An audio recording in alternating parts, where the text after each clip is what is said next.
허무하지 않는 진짜 행복한 삶이라는 제목의 말씀 같이 나눠볼까 합니다.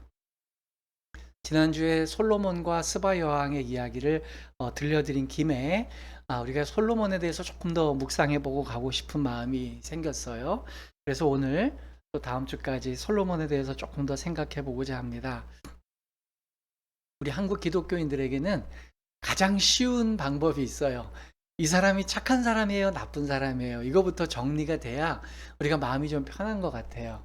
누군가가 목사님, 솔로몬 왕은 좋은 왕이에요, 나쁜 왕이에요? 저에게 묻는다면 저는 답을 드릴 수 있어요. 솔로몬 왕은 좋은 왕입니다. 그가 비록 실수도 많이 하고 실정도 많이 있었지만 저는 솔로몬 왕은 좋은 왕이라고 생각을 해요. 그 이유는 뭐 여러 가지를 될 수 있겠지만 그중에 솔로몬이 고백했던 내용이 정경으로 많이 채택이 됐고요.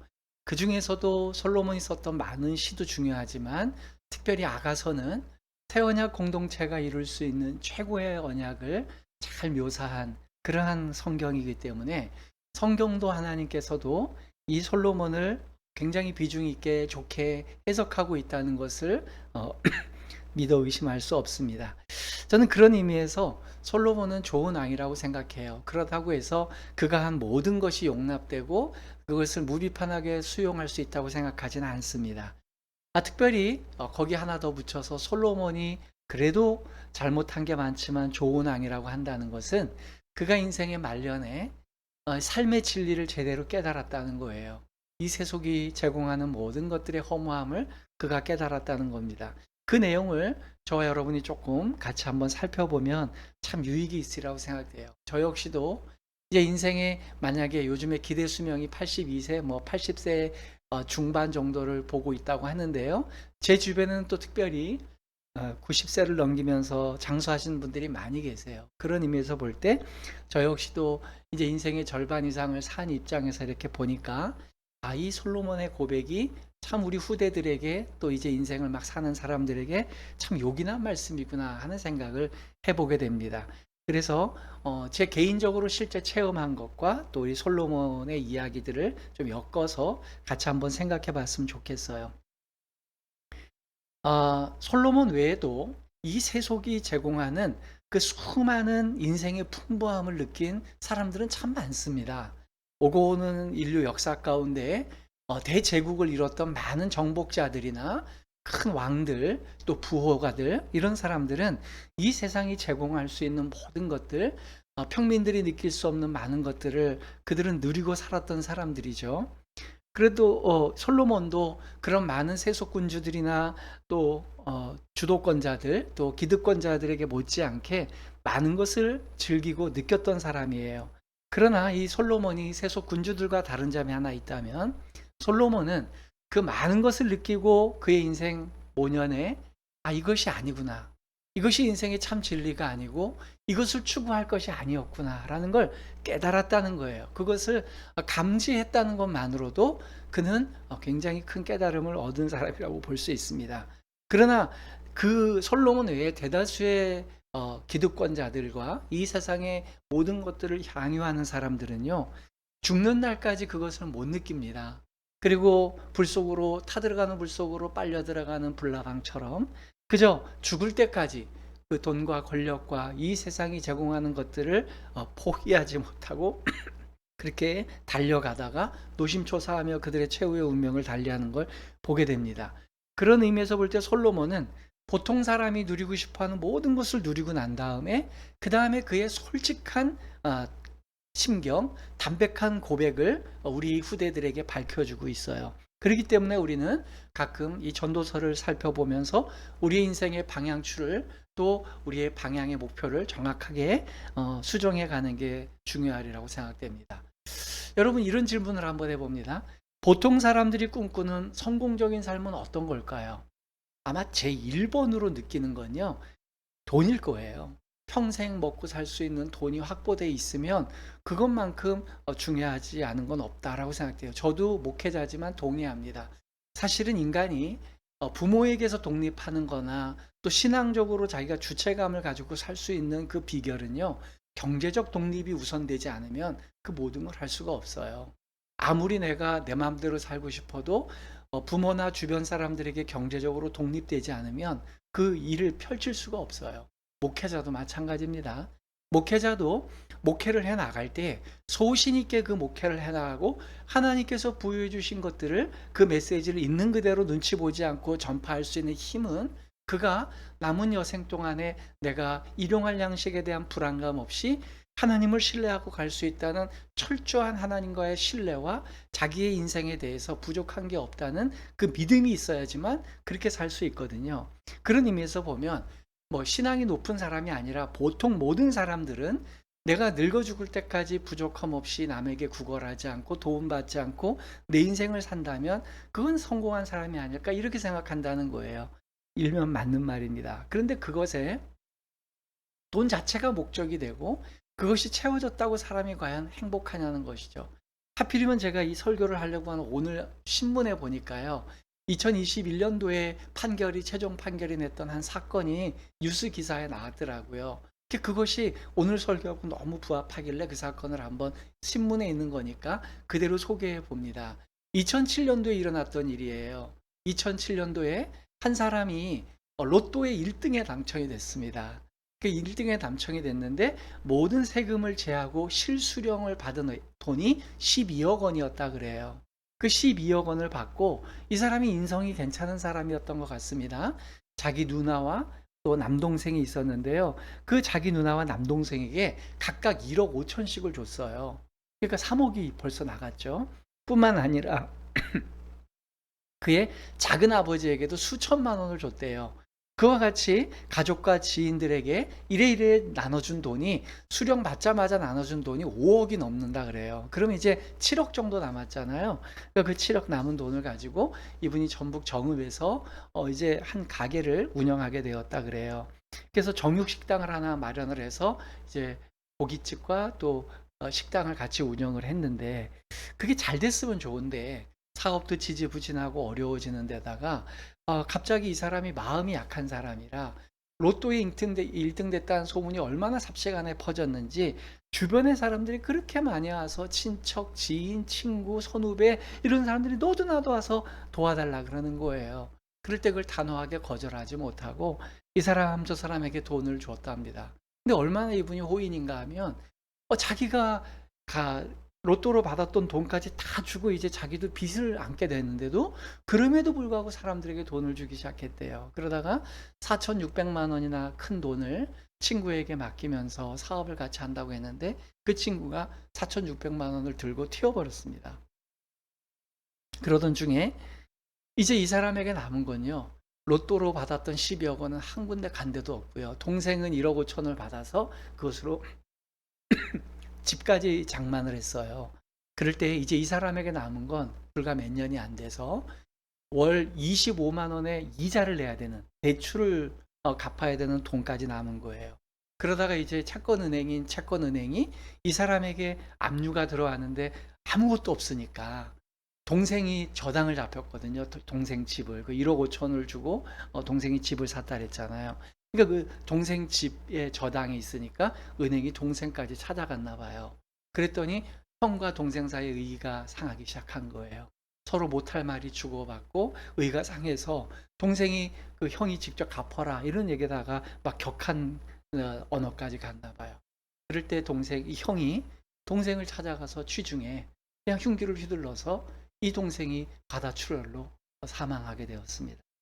그 일 이후에 처음에 이 형은 15년을 구형을 받았어요. 언도를 받았는데 재심에서 다시 그의 모든 우발적인 행동이었다는 게 고려돼서 9년형을 받게 됩니다. 그리고 2011년도에 구형을 받고 그 사람은 이제 복역 중에 있다 그래요. 여러분 이런 일들은 너무 비일비재합니다. 차라리 그 12억 원이 오지 않았다면 동생도 살아있을 거고 좀 가난하고 좀 불안하지만 그래도 우위 좋게 사이좋게 그 후한 은심대로 살았을 것 같아요.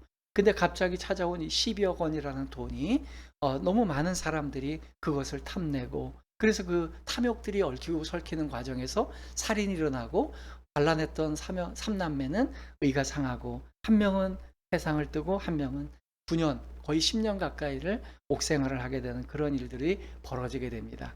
이 사건은요, 다음 주에 좀 더 자세히 말씀드리겠지만 전도서에서 솔로몬이 이미 얘기했던 내용과 같은 내용입니다. 먼저 오늘 미리 한번 생각해 보면요, 전도서 2장 21절을 화면을 통해 한번 같이 읽어 보겠습니다. 어떤 사람은 그 지혜와 지식과 재주를 다하여 수고하였어도 그가 얻을 것은 수고하지 아니한 자에게 그의 몫으로 넘겨주리니 이것도 헛된 것이며 큰 악이로다. 솔로몬이 이런 얘기를 해요. 무슨 얘기를 하냐면 어떤 사람이 그가 갖고 있는 지혜와 지식과 재주를 다 해서 열심히 수고해서 어떤 재산을 이루고 어떤 결과를 이뤄냈대요. 업적을 이뤄냈어요. 그런데 솔로몬이 볼 때 너무 부당한 게 뭐냐면 그 사람은 애써서 그걸 이뤄놨는데 그것을 누리지 못하고요. 오히려 그가 그렇게 애쓰고 수고해서 나오는 것을 조금도 수고하지도 않고 그 일에 아무런 노력도 안 한 사람이 오히려 그 몫을 챙겨서 즐기더라는 거예요. 이게 참 세상이 부조리하고 불합리하다고 솔로몬이 얘기하고 있어요. 굳이 이건 솔로몬의 얘기는 아닌 것 같아요. 우리 일상생활에도 이런 일이 비일비재합니다. 우리 옛날 사람들부터 하는 얘기가 있어요. 치우는 사람 따로 있고 어질구는 사람 따로 있다. 씨 뿌리고 농사 짓는 사람 따로 있고 그걸 걷어서 그것을 잔치해 버리는 사람이 따로 있는 것 같아요. 제 인생만 돌아봐도 그런 것 같습니다. 열심히 노력해서 어떤 일을 이뤄내는 사람이 있는가 하면 그것에 그냥 불로소득으로 그 혜택을 다른 사람이 누리는 그런 일들도 있는 것 같아요. 기껏 열심히 해서 어려운 상황들을 잘 정리정돈해 놨더니 그거에 대한 평가는 전혀 없고요. 그 이익을 누릴 수도 없이 그냥 그런 사람들은 사람들에게 잊혀지거나 쫓겨나거나 그냥 평가절하당하고 오히려 다른 사람이 그 정돈된 곳에서 그 모든 혜택과 이익을 누리는 그런 일들을 우리는 주변에서 많이 보게 됩니다. 솔로몬은 얘기합니다. 그게 인생이라는 거예요. 아무리 인생이 돈이 중요하고 또 여러 기반이 중요한다 한들 그것을 자기가 모아서 내가 이렇게 살 거야 해보지만 그것을 이루어지지 못하는 경우가 너무 많습니다. 불과 1년 전인가요? 저랑 동갑인 대한민국에서 아주 큰 게임 회사 사장이었던 그분이 갑자기 돌연 세상을 등지게 되었죠. 그렇게 큰 갑부가 이제 남은 인생을 다 살 것 같았고 많은 사람들이 주목할 만한 성공한 CEO로 보았지만 그 사람은 그냥 갑자기 이 세상을 떠나게 되는 거죠. 우리 인생이 그런 것 같습니다.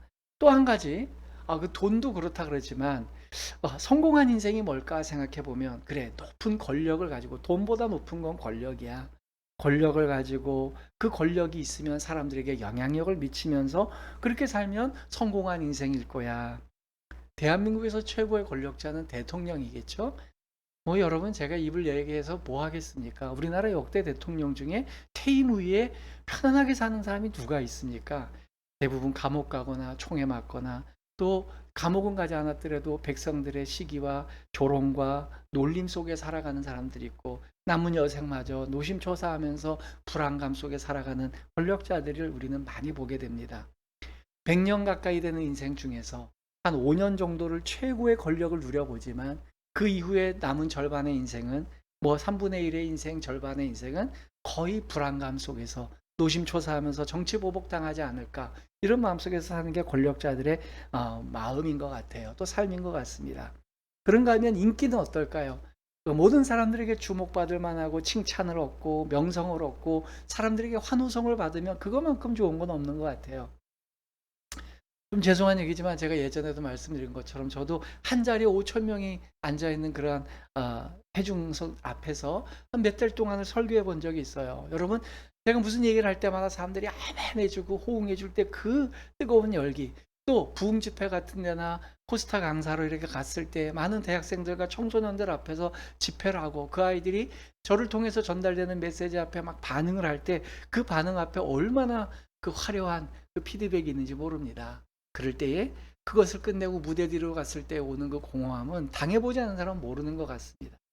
우리들 중에도 그 유명한 연예인들이나 스타들이 그 인기를 얻고 정말 연기 잘한다 여러 가지 수상들을 하고 가는 곳마다 박수를 받고 특별 대우를 받던 사람들이 하루아침에 몰락하고 여러 가지 범죄나 또 마약이나 또 여러 가지 사기나 노름, 도박 이런 것에 빠지는 걸 볼 때에 그들이 하루아침에 곤두박질 치는 인생들을 보게 됩니다. 우리 같으면 왜 저 정도 자리에 갔으면 잘 이걸 자기의 관리를 하면서 자기의 모든 인기를 잘 관리하지 저렇게 될까? 이렇게 얘기를 하지만 그 자리에 가 있으면요, 그게 컨트롤이 되지 않아요.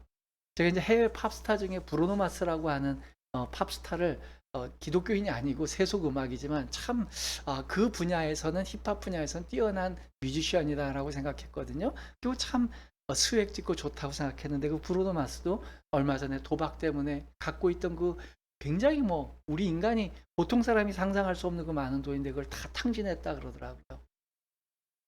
또 제가 좋아하는 농구 선수 앨런 아이버슨이라고 하는 선수가 있어요. NBA를 제가 좋아하잖아요.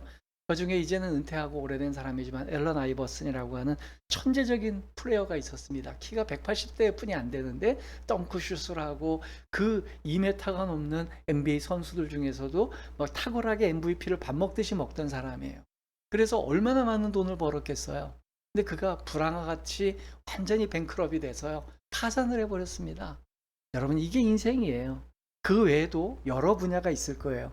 명석한 두뇌와 독보적인 지식을 가지고 사람들에게 뛰어난 존재로 각인되는 거. 그래서 내가 학계의 한 분야에 하나의 학파를 이룬다는 거 얼마나 좋습니까?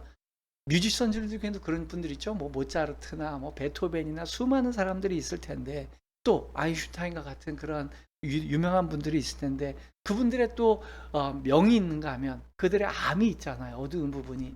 그래서 그들의 독특한 취미나 별난 그런 좀 비상식적인 일상이 있다는 것을 대중들에게 알려질 때에 많은 사람들 앞에서 눈살 찌푸리는 그런 일들도 보게 됩니다. 그와 같이 우리가 생각할 수 있는 수많은 성공했다는 일생이 있는데, 그 모든 걸 그 분야 중에 하나만 성취해도 이 사람은 성공한 사람인 것 같은데, 이 여러 가지 제가 지금 예를 들은 돈, 권력, 명예, 인기, 지혜, 이 모든 걸 한꺼번에 누린 사람이 있어요. 그 사람이 바로 솔로몬이에요. 그가 어떤 고백을 하는지 우리가 주목해 볼 필요가 있지 않습니까? 그래서 일단은 2장 1절과 2절을 제가 한번 소개해 드리겠습니다. 2장 1절과 2절 같이 한번 읽어봅니다. 나는 내 마음에 이르기를, 자, 내가 시험 삼아 너를 즐겁게 하리니 너는 낙을 누리라 하였으나 보라, 이것도 헛되도다. 내가 웃음에 관하여 말하여 이르기를, 그것은 미친 것이라 하였고 희락에 대하여 이르기를, 이것이 무슨 소용이 있는가 하였노라. 여러분, 이 1절과 2절의 내용은 무엇인가 하면요, 솔로몬이 자기의 내면의 즐거움과 육체적인 즐거움, 즉 즐거움을 한없이 한번 추구해 봤다는 거예요. 그래서 내가 할 수 있는 한 모든 즐거움을 다 추구해 봤다. 그래서 의역하면 이런 거죠. 1절은 나는 내 스스로에게 이렇게 얘기했다는 거예요. 자, 이제 내가 원하는 쾌락은 뭐든지 내가 다 즐겨보겠다. 그래서 최고의 쾌락이 뭔지 내가 한번 그걸 탐닉해 보겠다. 그렇게 해서 최고의 쾌락을 자기가 직접 체험해 봤다는 거예요, 솔로몬이. 그랬더니 그가 뭐라 하냐면, 아무리 최고로 행복하고 재밌고 좋은 걸 알아서 해봤는데 그게 다 헛된 것뿐이라는 거예요. 2절은 뭡니까? 이런 얘기예요. 내가 굉장히 많이 웃고 사는 거, 막 유쾌하게 살고 웃고 즐거운 것도 좋은 건지 알고 추구해 봤더니 그건 미친 사람이나 다를 바 없다는 거예요. 사실 그렇죠. 저희 어린 시절에만 해도 동네에 한 분씩은 꼭 그렇게 정신 이상 되신 분들이 계셨어요. 그때는 이제 의료시설이 많이 발달 안 돼 있으니까. 보면 항상 좋아요. 빨가벗고 겨울철에 뛰어다니는데도 좋고 늘 웃어요. 그러니까 솔로몬이 그런 얘기를 하는 거예요. 아니, 웃고 매일 즐거운 거 하면 미친 사람이 더 낫지 않냐. 그리고 내가 희락을 추구하는 것도 그렇다, 즐거움을 추구하는 것도 도대체 인생에 무슨 의미가 있겠느냐라고 이야기를 합니다. 그것도 안 해본 사람이 그러면 네가 안 해봤으니 그러랬지 하겠지만, 솔로몬은 실제로 다 해봤다는 것이죠. 그리고 3절부터 9절까지는요 제가 자막으로 소개하지 않고 그냥 의역으로 제가 소개해 드릴게요. 3절부터 9절까지는요 이런 이제 쾌락이라는 개념 자체가 조금 이제 우리에게는 부정적이잖아요. 그게 아니라 우리가 생각하는 진정한 성공, 어떤 사업을 일으키고 일을 이루어내고 성취하는 거, 이런 부분을 해봤다는 내용이에요. 3절부터 이런 내용입니다. 나는 나의 내면의 그 진리와 지혜를 잘 지켜가면서 내가 굉장히 교양 있고 깊은 지혜가 있는 사람인 걸 유지해 가면서 육체적으로는 술을 잔뜩 마셔서 즐거움을 찾으려고 했다. 그러니까 두 가지를 다 한 거예요. 육체적 쾌락도 추구하지만 마음에 굉장히 심연에 깊은 그 심리적 쾌락도 두 개 다 해봤지만 그것도 나는 거기에서 인생의 진정한 의미를 발견하지 못했다. 그리고 그러면서 솔로몬이 그런 얘기를 해요. 내가 하늘 아래 잠시 사는 이 인생 동안에 뭐가 제일 보람 있는 일일까 그래서 생각해 봐서 내가 이런 일들을 꾸몄다는 게 4절부터 9절까지 내용이에요. 4절은 이렇게 나와요. 그래서 나는 큰 사업을 벌였다. 내가 왕궁도 엄청나게 의리아리하게 건축을 했고 내가 농장을 경영하기 위해서 포도원도 굉장히 크게 운영했다. 그래서 내가 누릴 수 있는 그 포도원을 위해서 큰 동산도 만들었고 공원도 만들었고 우리로 말하면 뭐 에버랜드 같은 걸 자기 개인을 위해서 만든 거죠. 알함브라 궁전이 왜 그 왕이 왕후를 위해서 만들어준 거라 그러잖아요. 페르시아 왕이. 그런 것처럼 내가 궁전도 만들어 봤다. 그리고 내가 만든 그 동산에 온갖 과실수도 심어봤고 또 그 공원을 아주 다양한 식물들을 채워서 식물원 같이 아주 풍성한 숲이 되게 울창하게 만들었고 그곳에는 예쁜 연못도 파서 물을 대었다. 그러니까 아람브라 궁전 같이 그런 예쁜 궁전을 만든 것 같아요.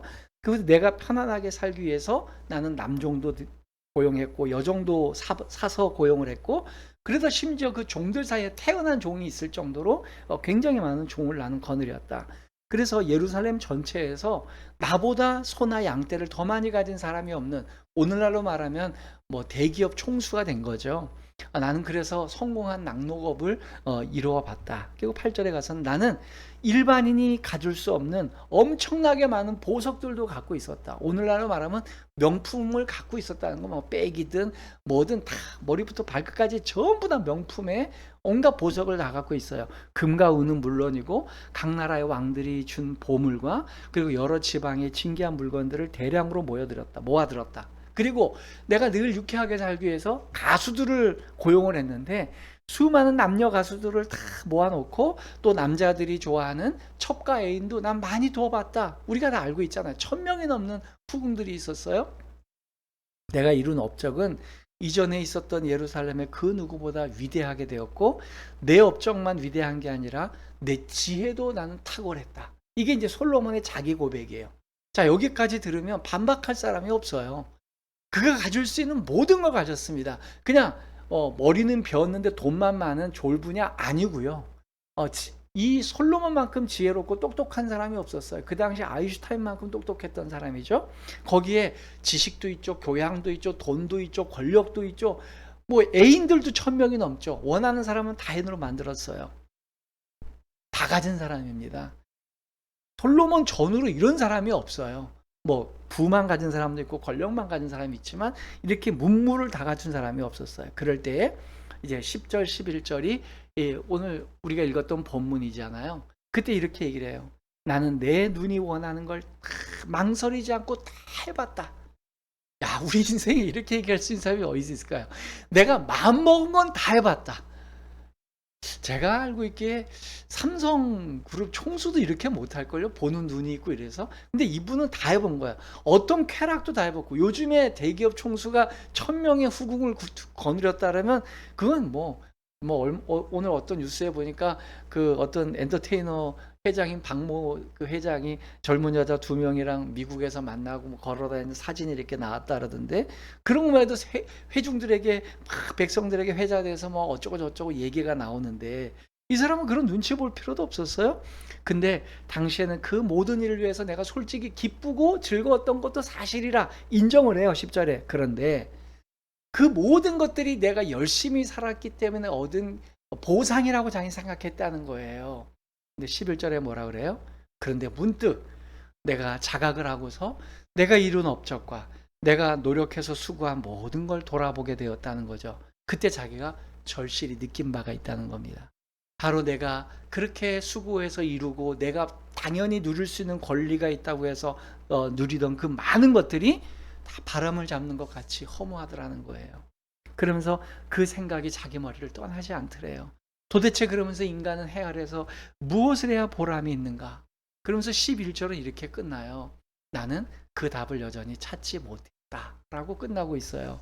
11절을 그대로 보면 그 후에 내가 생각해 본즉 내 손으로 한 모든 일과 내가 수고한 모든 것이 다 헛되어 바람을 잡는 것이며 해 아래에서 무익한 것이로다. 이렇게 끝내요.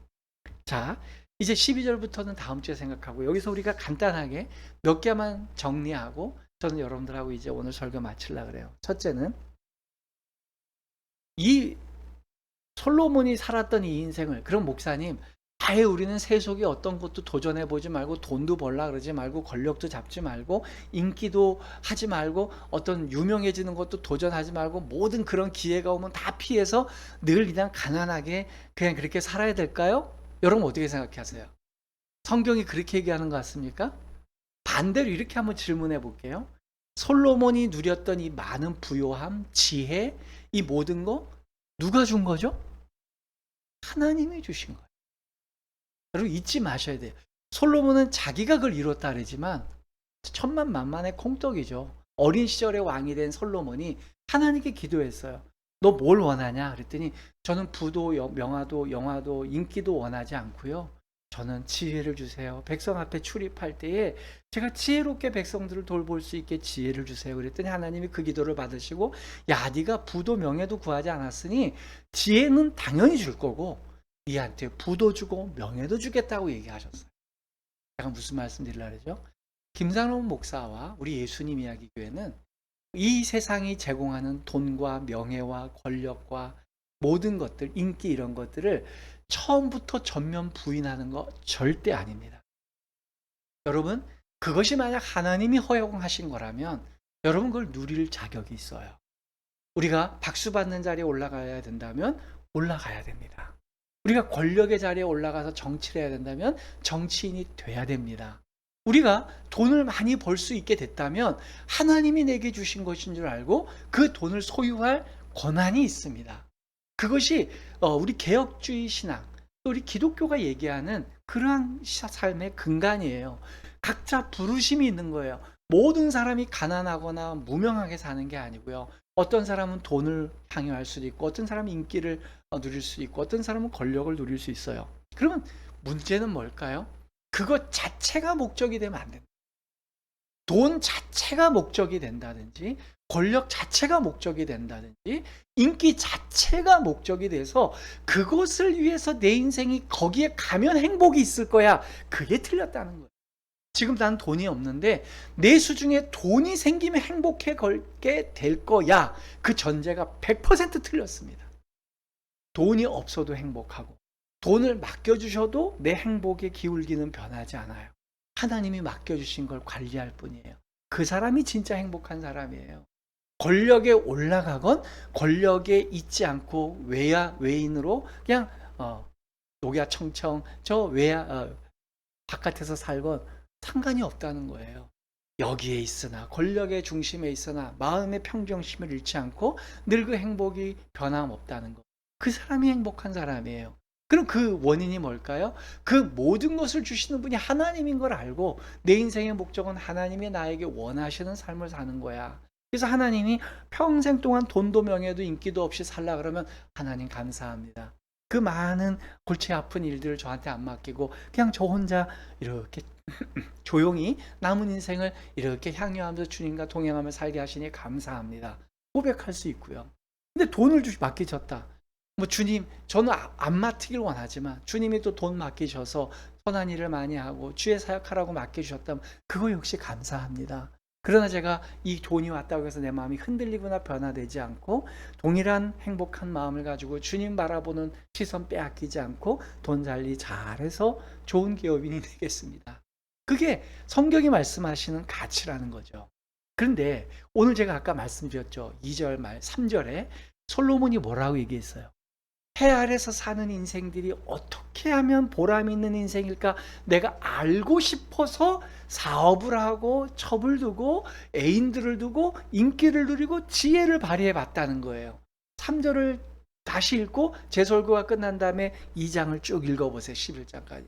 그럼 솔로몬에게 있어서 실수가 뭐였냐면 그것을 주신 하나님을 바라보는 게 아니라 분명히 하나님이 주셨다고 어린 시절에 얘기했는데 그가 어느덧 그 많은 것들을 누리기 시작하면서 마음이 바뀌었어요. 진짜 인생의 행복이 뭐지? 돈을 가지면 행복할까? 내가 큰 사업을 해서 낙농업을 크게 벌이면 내가 보람이 있을까? 내가 왕궁을 크게 줘서 내 권력을 크게 키우고 사람들에게 명성을 얻으면 내가 행복해질까? 이런 가설들을 세운 거예요. 그래서 그 가설을 세워서 모든 걸 다 해봤어요. 심리적인 아주 깊은 교양도 이뤄봤고, 육체적인 쾌락도 끝까지 다 가봤고, 돈도 마음껏 써봤고, 내가 제일 멋있고 좋은 데서 살아봤고, 다 해봤는데, 거기에 행복이 없, 거기에 인생의 보람이 없더라는 거예요. 물론 이제 나중에 솔로몬은 그걸 깨닫게 되죠. 그런 겁니다. 크게 두 번째, 그러니까 첫 번째는 인생이 세속이 제공하는 어떤 조건이 형성되면 내가 행복해질 거라고 생각하는 거, 여러분 그건 큰 오산입니다. 그게 있건 없건 그건 의미가 없어요. 그냥 내가 하나님 안에 하나님께서 내게 생명 준 존재고 그분이 내 생명을 걷어가시지 않는 한 그분과 나는 내 안에 있는 이 행복을 누구에게도 의존하지 않고 이 행복을 끌고 가겠다라는 마음이 있으면 그 사람 행복한 사람이에요. 크게 두 번째는요. 이 솔로몬에게 가장 안타까웠던 내용이 뭐냐? 제 얘기를 듣고 이제 집에 설교가 끝나면 이 전도서 2장을 다 읽어보세요. 2장 특별히 1절부터 11절까지 가장 많이 나오는 게 솔로몬이 내가라는 주어가 제일 많이 나옵니다. 그 중에 특별히 이제 4절부터 8절, 9절에까지 가면요. 8절까지 가면 4, 6, 7, 8절에 가면 이런 표현이 많이 나와요. 제가 성경 자막은 준비 안 했는데 나의 사업을 크게 하였노라. 내가 나를 위하여라는 말이 4번 이상이 나와요. 이 성경 2장에 초반에. 여러분 이게 실패의 원인이에요. 오늘 설교를 들으신 여러분 마찬가지입니다. 내가 나를 위하여 내 인생 한번 살아보겠다. 그러면 제가 장담하건대 솔로몬보다 더 자기를 위해서 인생을 성공시킬 사람은 없습니다. 여러분이 아무리 성공하려고 발버둥 치고 노력해도요, 솔로몬만큼 자기 자신을 위해서 살 수 있는 사람 없어요. 여러분들이 솔로몬보다 더 화려한 집에 살 수 있겠어요? 솔로몬이 가지고 있었던 연애 대상, 애인들보다 더 많은 애인을 여러분들이 누려보겠어요? 솔로몬이 가졌던 그 많은 돈과 재화 가치를 여러분들이 가질 수 있겠어요? 솔로몬보다 더 많은 권력을 가질 수 있겠어요? 근데 솔로몬은요, 나를 위하여 4절, 6절, 7절, 8절에 계속 나와요. 나를 위하여, 나를 위하여, 나를 위하여 그 모든 걸 했다는 거예요. 그리고 났더니 허무하대. 왜 그럴까요? 나라는 존재 자체가 유한하기 때문에. 나는 순간 있다가 사라지는 존재입니다. 저만 해도 그래요. 20대 때, 30대 때, 40대 때 설교를 준비하면서 생각해 봤어요. 그때 마음을 이렇게 그 시절을 떠올리려 해도요. 아무리 생각해도 100% 떠오르질 않아요. 기억이 흐릿해지고 그때 어떤 마음을 갖고 있었는지. 그래서 요즘에 50대 후반을 지나가고 있는 제가 느끼는 게 있어요. 젊을 때는요. 저도 40대 때, 30대 때 그런 얘기를 설교 때 했어요. 여러분, 연세 많으신 어르신 여러분, 나이는 숫자에 불과합니다. 절대로 하나님 앞에서 기죽지 마시고 갈렙과 같이 80이 넘더라도 청년의 심장을 가지십시오. 막 이런 설교를 제가 했거든요. 제가 50 후반이 됐는데 나이는 숫자에 불과한 게 아니고요. 나이는 숫자와 같이 갑니다. 나이가 들면 신체도 늙고요. 마음도 늙고요. 용기와 의지도 늙습니다. 그걸 인정하는 게 건강한 노후를 보내는 사람이에요. 내가 아직도 청춘인 것 같이 착각하는 사람 치고 제 주변에 보니까 철딱서니가 진짜 없는 사람들이. 자, 이제 말씀을 정리해요. 제가 이제 오늘 말씀드리려고 하는 건 그거예요. 나를 위하여 내 인생을 한번 성공해 봤다고 아무리 발버둥 쳐봐도요, 그 인생은 부가치합니다. 지나놓고 보면 그냥 훅하니 없어져요. 저도 아름다운 곳에 멋있는 곳에 여행도 가봤거든요. 그때 갔을 때 너무 멋있어요. 근데 갔다 와서 많은 돈을 쓰고 갔다 왔는데 지나놓고 오면 기억이 흐릿해지고 사라져요.